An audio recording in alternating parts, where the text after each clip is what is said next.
Welcome to the Evolution Partners podcast, where I talk with the world's leading thinkers, planners and doers who are helping to build great companies in their own way.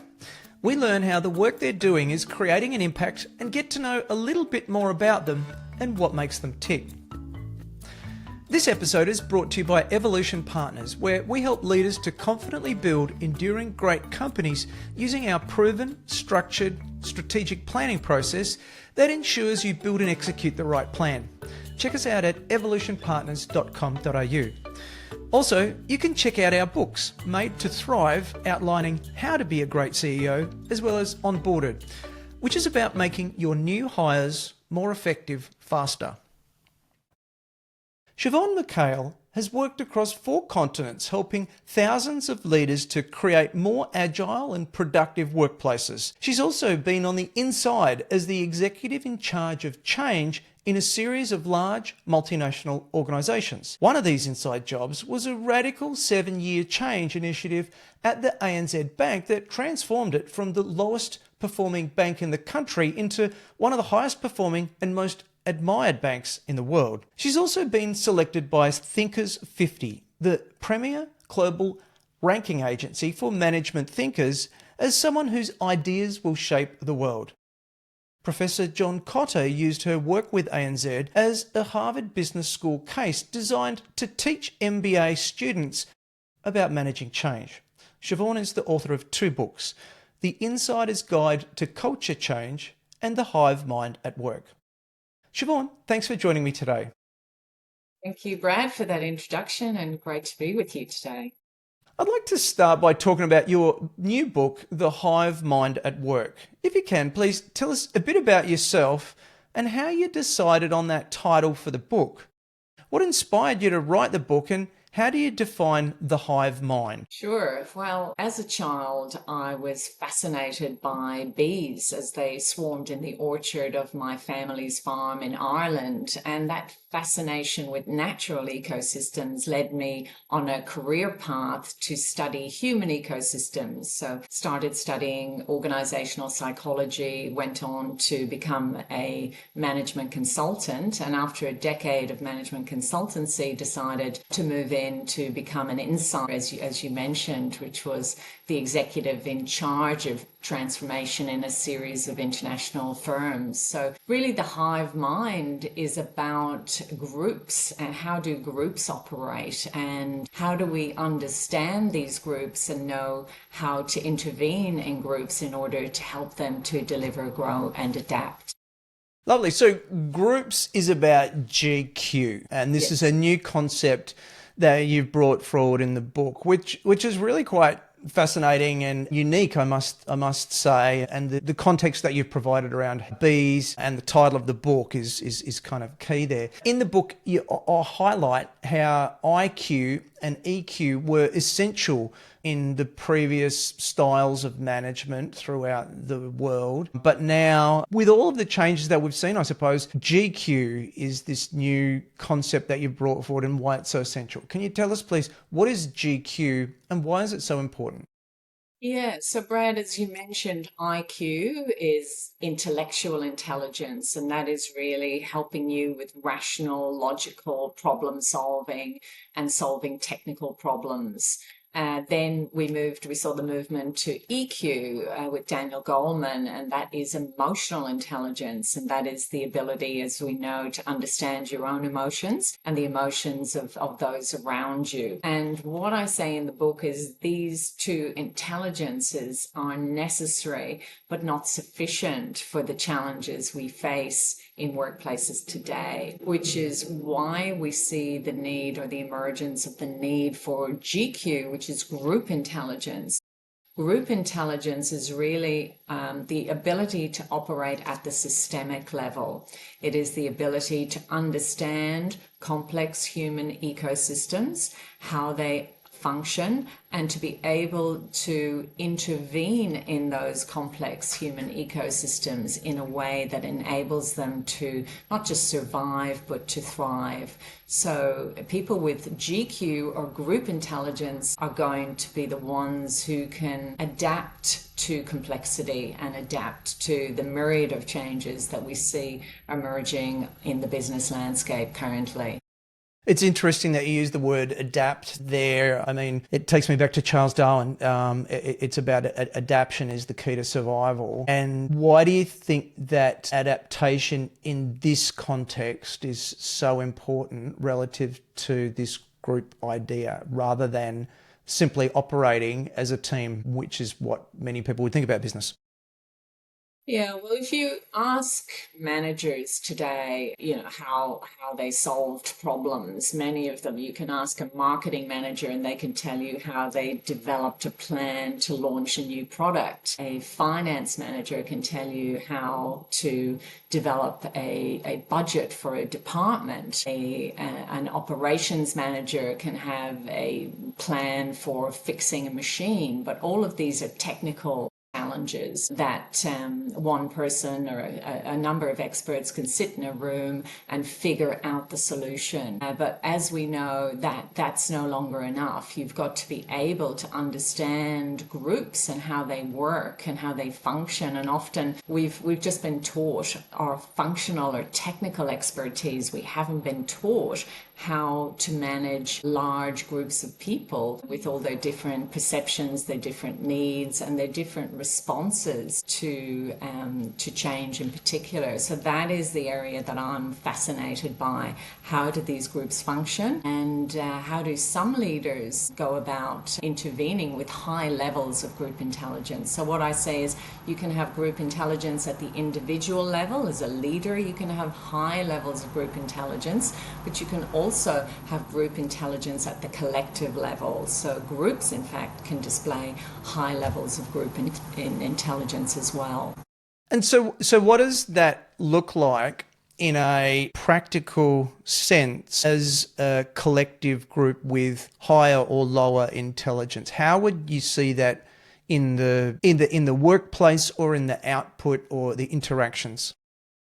Yeah, I give lots of examples in the book, but one of the examples I talk about is Pfizer, an organization with 97,000 employees, who had a new CEO called Albert Bourla, who was appointed just before the COVID pandemic struck. And Bourla was faced with the task of developing a vaccine. Now, you would say, well, how did he go about doing that? He probably doubled down on formulation and on the chemistry, but actually Bourla didn't do that. He took a step back to begin with, and he began to observe how the complex ecosystem of pharmaceuticals, the pharmaceutical industry, was functioning. And what he noticed was what I call in the book the siloed pattern, and patterns are hidden agreements between the parts of the ecosystem. So in the pharmaceutical industry, and indeed in the academic world, there was this agreement that we operate in silos and we don't share with each other. So Bourla began his task to find a COVID vaccine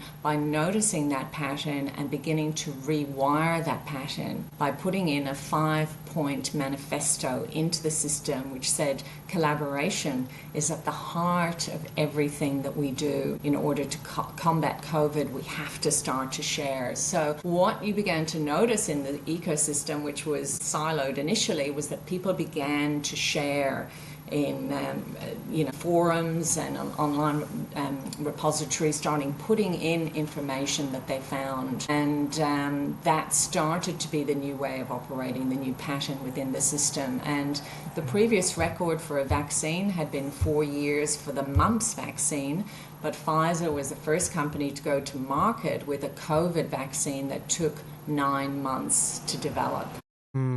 So Albert Bourla, the new CEO, had managed to activate a very positive hive mind and to create this pattern of collaboration across the whole ecosystem, which helped with that record-breaking production of a vaccine. Do you think that was intentional by him reflecting on your study of that situation now? Because at that time, we knew there was a big job to be undertaken. We knew that the challenges, we needed to do things that had never been done before. Do you think it was intuitive or intentional? Any reflection on his intent or approach? Yeah, listen, I think we are taught about IQ. We are taught about technical problem solving competence. We are taught about EQ, which is the emotional intelligence. But to your point, I think we're not taught about GQ. We're not taught to recognize patterns in systems. So a lot of great leaders stumble upon it, or they use their intuition to Yeah. think, how do I sort of grapple with this? It's not enough just to focus in on the lab and the chemistry and the formula. I've got to understand what's really going on. But they really just stumble upon it, or as you say, they intuitively know that because they're not taught how complex human ecosystems function and the need to look at them with a systemic lens. So I agree with you that a lot of leaders sort of stumble upon this or intuitively have a knowingness about it. But my work is about how do we make this more obvious? How do we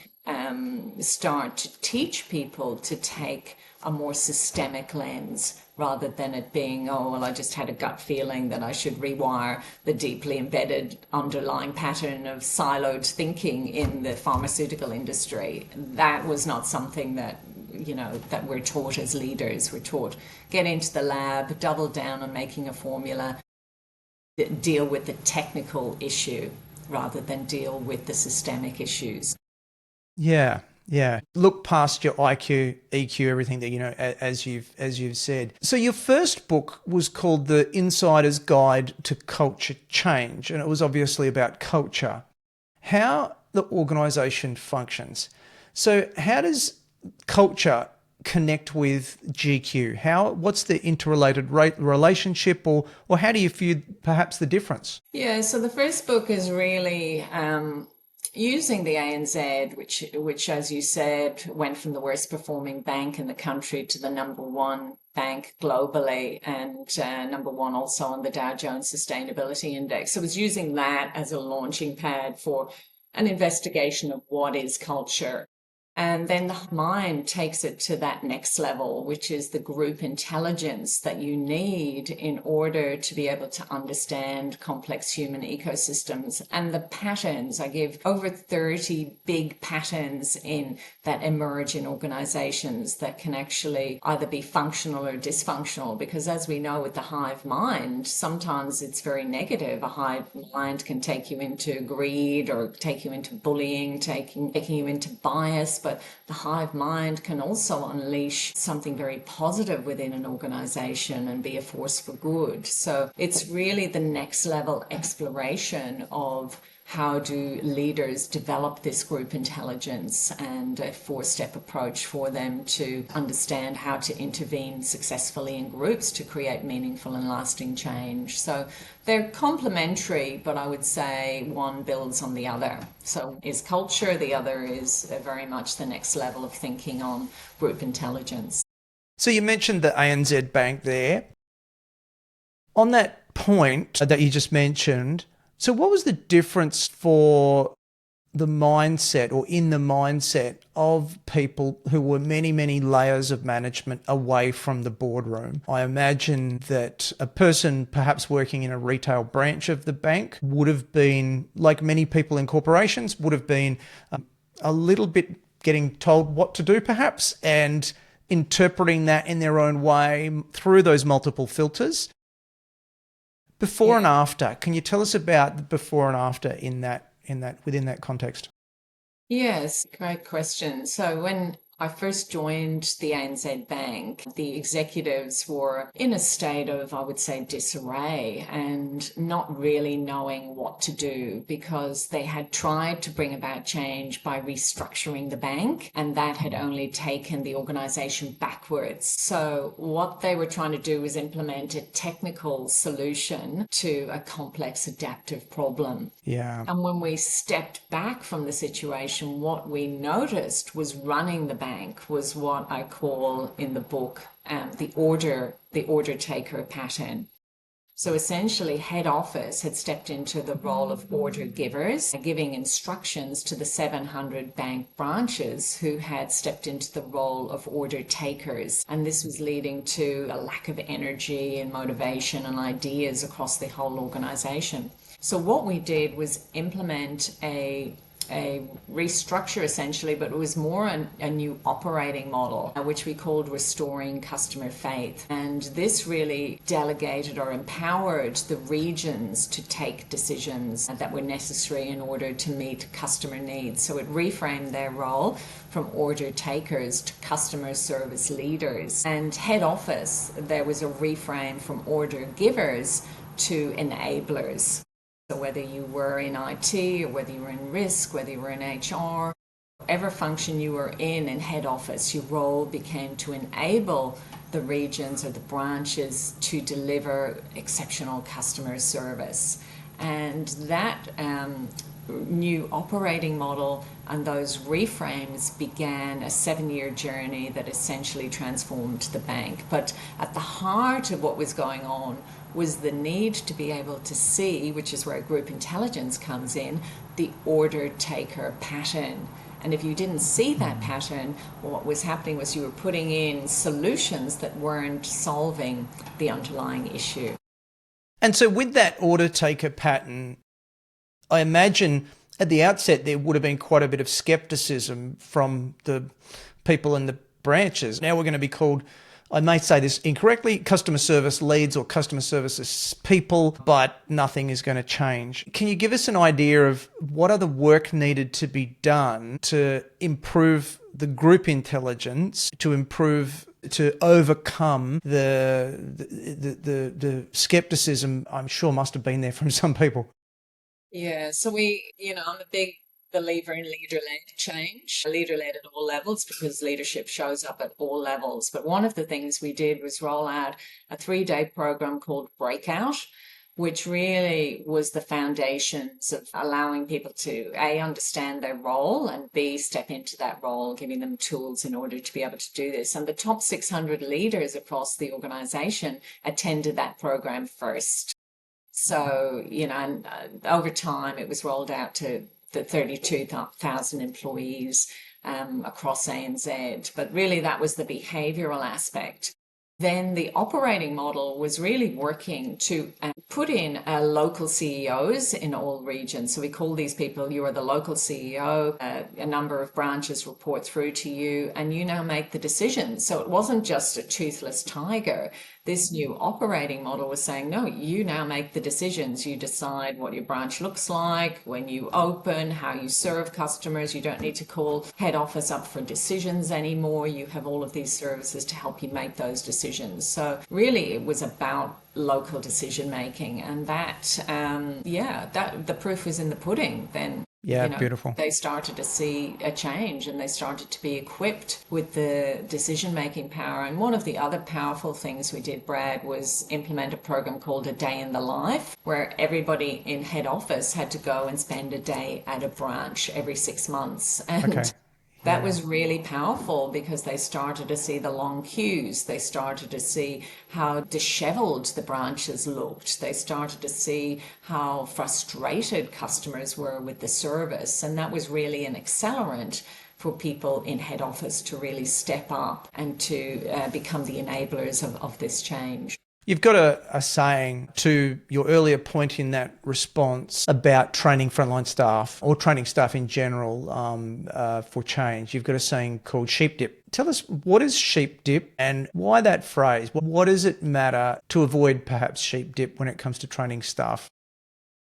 Yeah, often when leaders embark upon change, because they haven't been trained in group intelligence, what they do is implement technical solutions, as I said, to these complex, adaptive ecosystem challenges. And some of those, like in the ANZ case, are restructuring. So they restructure, which moves the deck chairs around but doesn't really change anything. Or they send people off on training courses, which is like dipping the sheep, and the people come out the other side and nothing changes. Why? Because they go back into the same ecosystem with the same dysfunctional patterns. So rather than the sheep dip approach or the restructuring or the implementation of policies, that's another one. Let's rewrite the policies and nothing changes because you haven't seen the pattern. Like Albert Bourla, he saw the siloed pattern, he began to rewire the pattern, like we did at ANZ, seeing the order taker pattern and beginning to rewire it. That's often at the heart of the work. In 95% of cases that I've come across, managers and leaders are dealing and putting in solutions that don't fix the issues that they really have.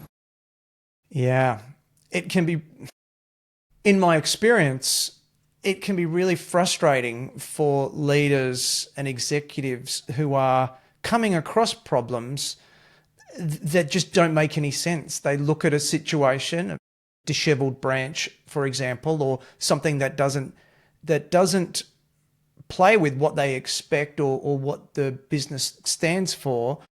And so how do you bridge that gap between seeing these kind of these random things that I would suggest we all probably experience from time to time, things that just we don't even understand how that could happen in this business? How do you bridge that gap from seeing these kind of things and then beginning the pattern observation and beginning to understand the patterns? Yeah, so one of the tools I give people in the hive mind at work is the mapping tool.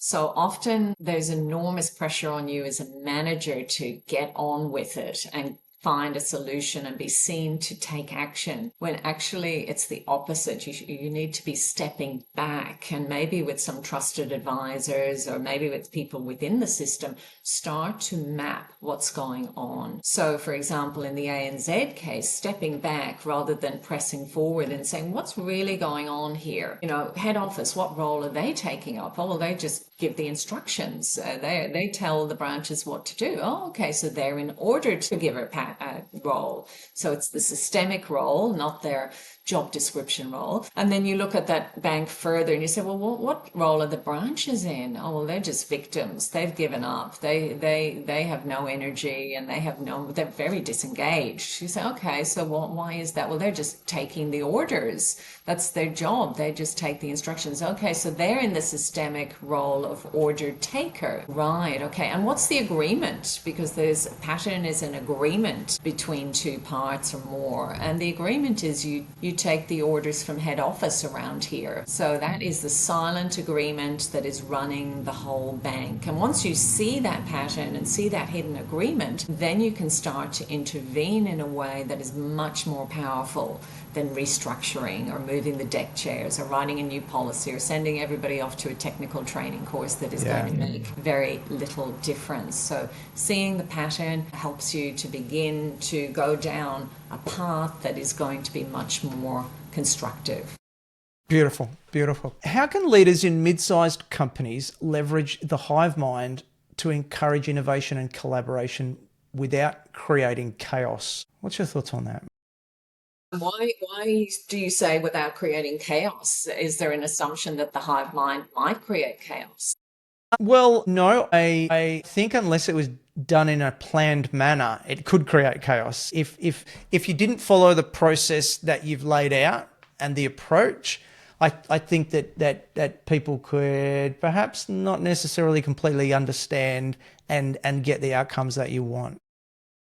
Yeah, I think it's an excellent point. When those with high levels of group intelligence do three things. Firstly, they can see the system and diagnose its patterns very clearly. They know how the system operates and can see what's happening in relation to patterns. Secondly, they can design interventions that are going to bring about change, and they can really hone in on, well, what am I going to do in order to help innovation and create collaboration? What is that intervention? And then the third thing, and the next level of sophistication, is that they can actually intervene and bring about that change, implement that change in a way that drives the outcomes and in a way that doesn't produce noise. And that's the third level of skill in terms of group intelligence. So it's not something that happens overnight either, Brad. It often takes years for this rewiring to happen, because we are taught to either be technical experts, functional experts. We're good finance managers, good engineers, or good marketers. That's our functional expertise. That's what we've learned to be good at. Or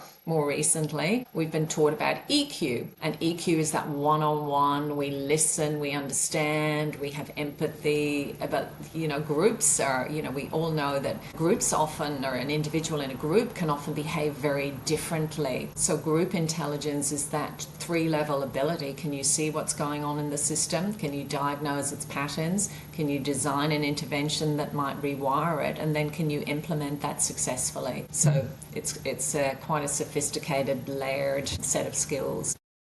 And I want to just circle back to that for 1 second, because mid-market companies are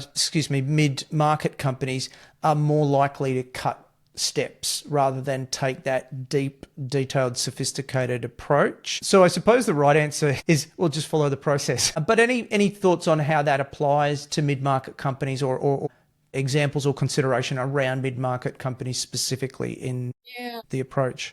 Yeah, I think GQ can apply to a small team or a very large organization. It can apply to mid-sized companies as well as very large companies. It doesn't have to take a lot of time. You have to know, how does this group operate, whether that be a group of 5 people or a group of 100,000 people. What's going on in relation to innovation in this group, or in relation to collaboration? Could even be a dynamic between 2 people. What's going on between those 2 people? What roles are they each taking up? I give examples in my book of, there's a head of marketing and a head of sales, and they're at loggerheads because both of them are fighting for the same territory and the same reward and the same bonus. But you've got to understand what's going on, and that actually the ecosystem and the roles that they're taking up as competitors is not conducive. And how can you rewire that, of changing that dynamic, understanding that dynamic? So that could just even be between 2 people in your team. It doesn't have to be hundreds of thousands of people. So this skill set can help you no matter what size team you're dealing with, I think. Awesome. In your book, you outline a 4-step method called the Hive Lens for initiating and creating meaningful change. Could you briefly walk us through the Hive Lens, what it means, why it's important, and how it applies?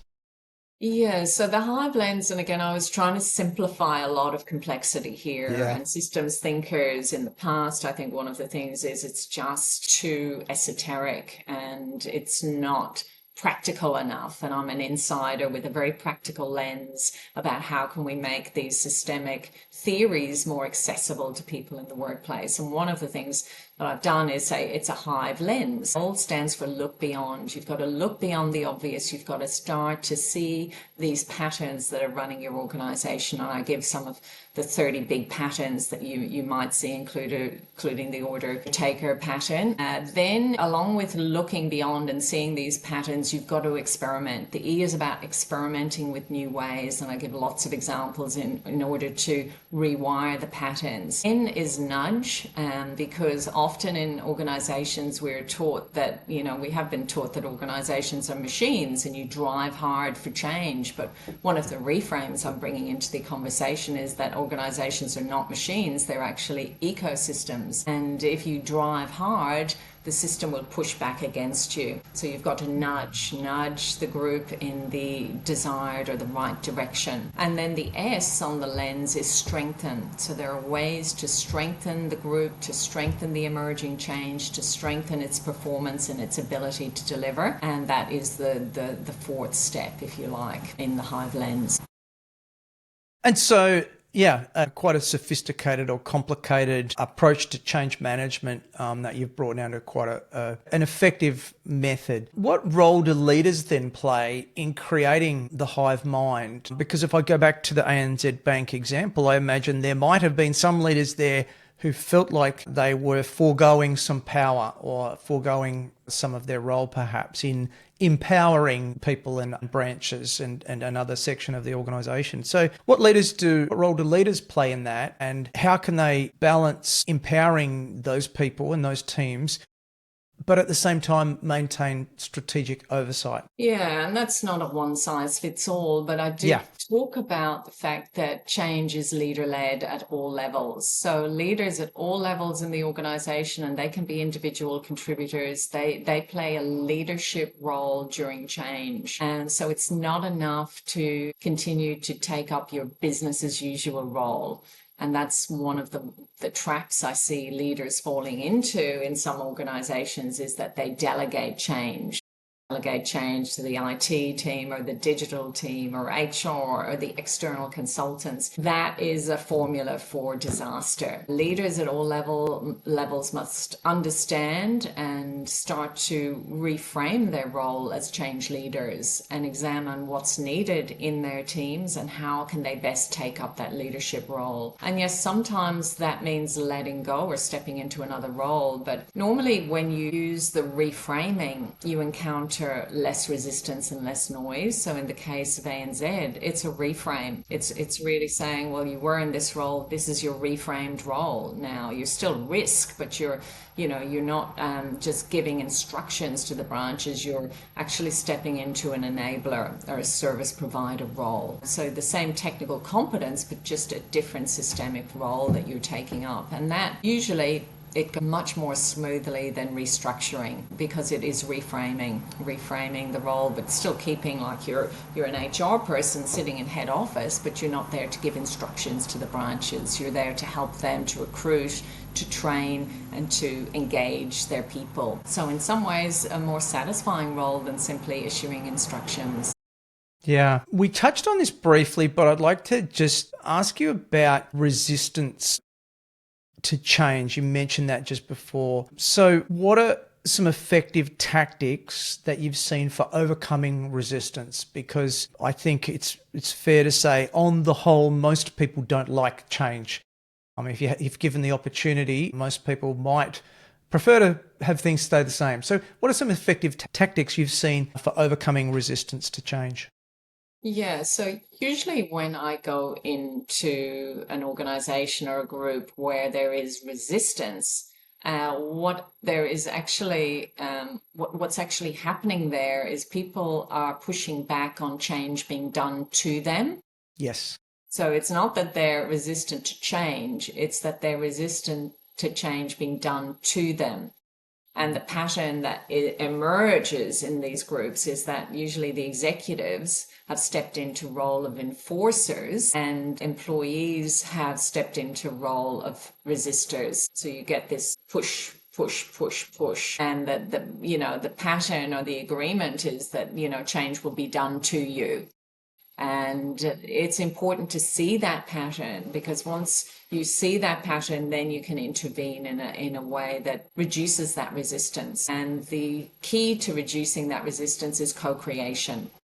How can you co-create this change with the people who will be impacted by the change? So that is the formula for reducing so-called resistance. Resistance is actually the system's immunity to changing the ways that have enabled it to survive and thrive up until this point in time. So a reframe for people is that perhaps it's not resistance, perhaps it's immunity. It's a protection mechanism for the organisation. Yeah, Jim Collins said the body ejects the virus. Exactly. Tell us, how did you come to be become a part of John Cotter's work and the work that he does with students.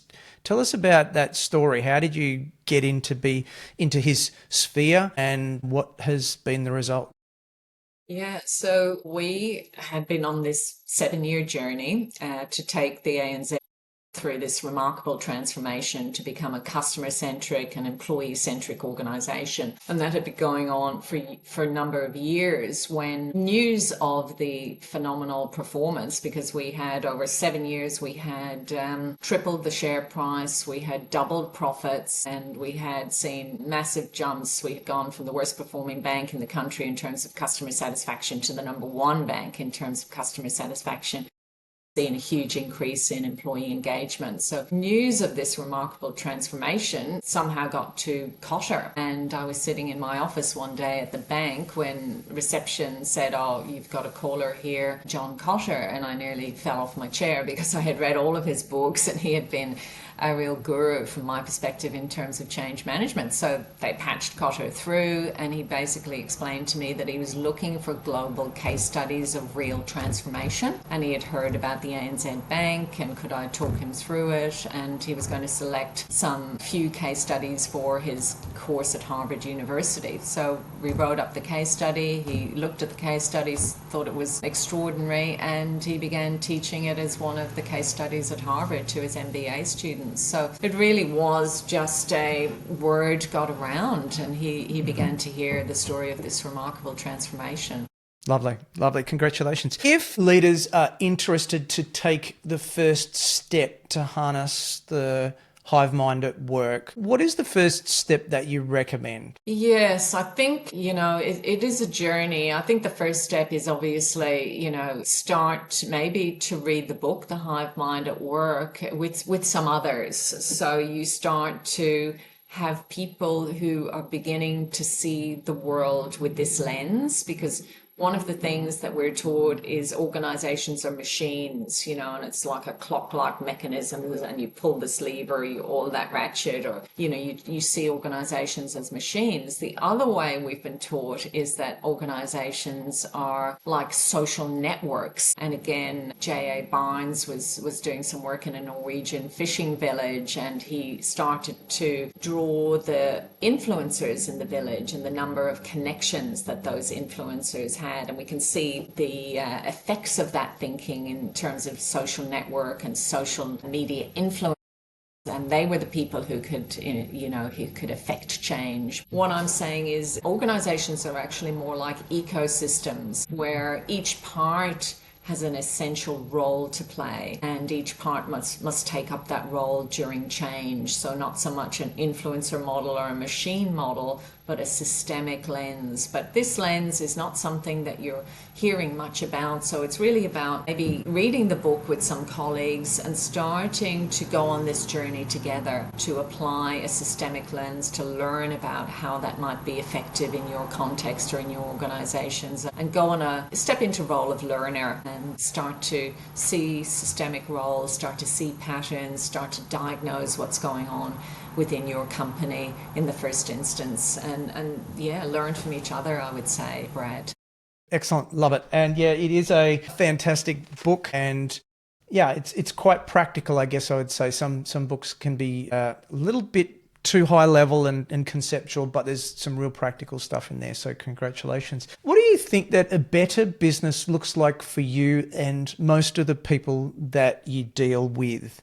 The context, the book that I'm working on at the moment, as you well know, a book is a year or two long journey. The book I'm working on at the moment is about building a better business. So how would you describe a better business? Yeah, better business, I think, is one that works on behalf of its key stakeholders, whether they be its customers, its employees, its shareholders, all of its constituents, without doing harm to any of those, including the environment, which would be another constituent. So it really is meeting the needs of its multiple stakeholders and really staying true to its purpose. I think that being the North Star of what it's there to do, what needs is it there to serve, and profit then is an outflow of that. It's an outcome rather than the major objective.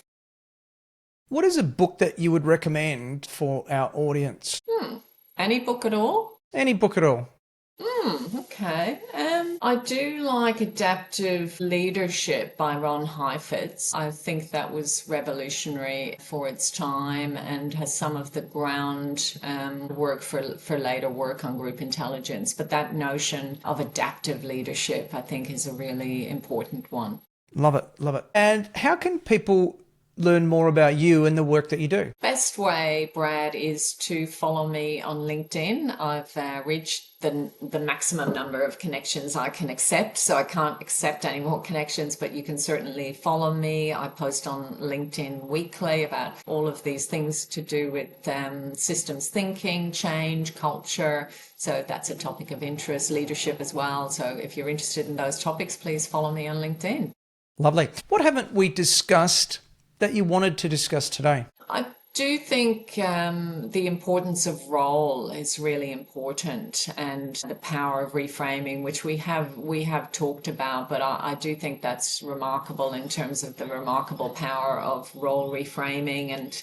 And just an example of a company director, let's call her Anne, who she was a co-director of a company, and her warehouse was flooded in San Francisco, and she came in that morning, and normally she's a very introverted and shy person, but that morning she stepped into role of crisis manager, giving instructions to, call the insurance company, turn off the electricity, sweep out the warehouse floors, and put all the wet material product in a certain corner. And by that evening, the warehouse was up and running again. And as she was driving home, Anne thought to herself, gosh, it's not personality that has to dictate my behavior.